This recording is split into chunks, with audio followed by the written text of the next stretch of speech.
Hello, and welcome to this video on VBA in Microsoft Excel. This video describes a method in Excel for splitting addresses into their constituent parts for analytical purposes.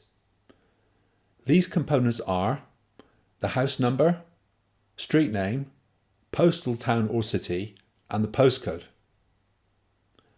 The method is based on UK addresses, but can be adapted for addresses in other countries.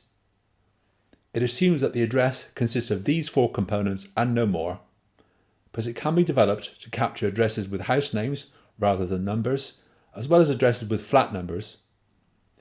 It doesn't take counters into consideration. Before we go any further, you might be wondering why we just can't use the Excel text to columns functionality, which is on the data ribbon. Well, we could, but that would result in each word being split into its own column, as in this example. Text to columns does have a workaround by putting a phrase with two or more words, such as a street name, into quotes, but we don't have to do that for each and every case. So the required data format for this method is that the words in the addresses are space separated.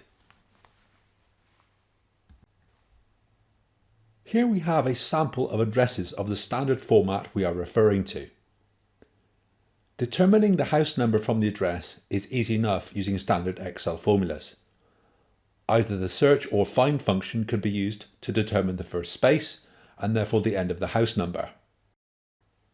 Then you could use the left function to capture the house number from the address. The postcode at the end of the address is of a standard format but not of a standard length. In the UK postcode format, the first part consists of 2 to 4 characters and the second part is always 3 characters long. In other words, the postcode consists of 6 to 8 characters, including the middle space. There are a number of ways of dealing with this, but one way is to capture the last 8 characters. For the 7-character postcodes, this would result in including the preceding space. You could use the trim function to remove this, and this would result in a clean postcode. There would still be the issue of how to deal with those postcodes that only have 2 characters in the first part. We could then write a more complicated formula involving trapping 2 spaces, say, to capture this. Assuming we could find a way of removing the house number from the start and the postcode from the end, we would be left with a residual street and post town. This is where the real difficulty lies. From our sample dataset, you can see that the addresses include 2 to 4 words. What, other than human intuition, can we use to determine where the street name ends and the name of the town begins? What we need is a reference list of street name suffixes, such as a road, street, avenue, etc., from which we can check if our street name includes one of these. This would determine the street name and the remainder would form the postal town. You can find a list of suffixes online to suit the country in which the addresses reside. Here is a list of suffixes I have found on Wikipedia which is valid for the UK, which I have sorted in alphabetical order. Indeed, I'm aware of further suffixes, but these can be added to the main list. Sometimes a street name can consist of a single word that doesn't conform to this list. For example, in our sample address list we have Ridge Hill, Greenhays and Spring Lees. What we can do is to adapt our automated method to assume that a single word following the house number is the street name if the street name doesn't have a recognised suffix. So we need some automation to achieve this. Whilst we could establish the house number and postcode using Excel formulas, it is difficult to achieve the whole task without some programming in VBA. We could then also incorporate the aforementioned formulas into this code. So let's have a look at this.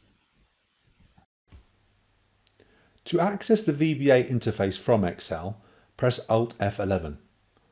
On some laptops, you may have to press the FN button at the same time. What I'm going to do here is to go through the code without quite describing every single line. You'll need some familiarity with coding in general to follow this, but you will find this a fairly straightforward case in VBA. There are comments preceding each small block of code to help, and I'll make you aware of how you can get this code at the end of the video. Firstly, every VBA sub-procedure starts with sub. This is followed by its name. The lines commencing dim define the variables that are going to be used in the code. It's best practice to define first what you need, but if you later need more while you're coding, you can add them here. The first of these lines defines the strings and the second defines the integers.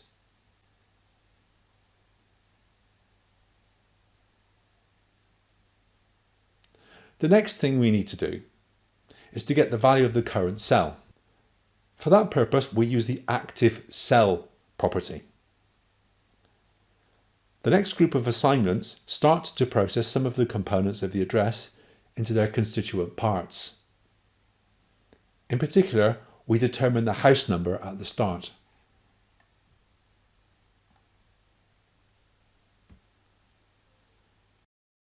As we previously explained, UK postcodes are between 6 and 8 characters long, including the middle space. The initial postcode assignment takes the last 8 characters and trims it if it finds a space at the front. That deals with 7 or 8 character postcodes. If, however, this is a 6 character postcode, an additional space will be present amongst those 8 characters. We detect for this in the next line using the inString function and remove the first 2 characters if this is the case. We then return the length of the postcode so that we can establish the extent of the remainder of the address. What we are left with is the middle part of the address consisting of the street name and the town, and this is where we need to do our most difficult processing. After setting up some null or zero variables, we have a loop which looks for the suffixes within street name and town and stops it if it finds it. Again, the inString function is used to detect this. If it doesn't find it, then it will assume that the first word after the house number is the street name. An example in our data was a street name called Springlees. We must return the length of the street name in order that we can return the name of the town. The final few lines make the assignments of house number, street name, town and postcode into the cells B, C, D and E on the same line as the whole address. NSUB ends the procedure.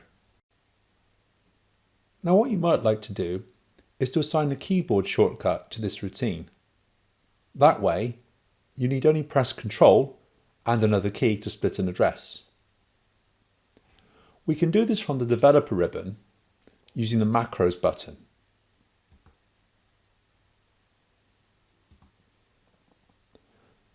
A good habit is to assign keys that aren't commonly used for other things.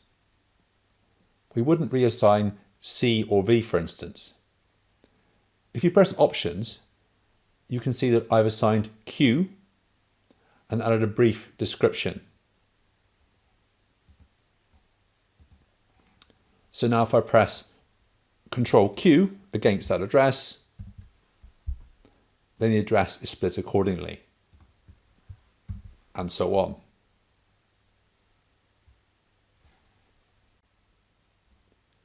So how could we take this further? Firstly, we could put a loop around the code to split all the addresses in the list.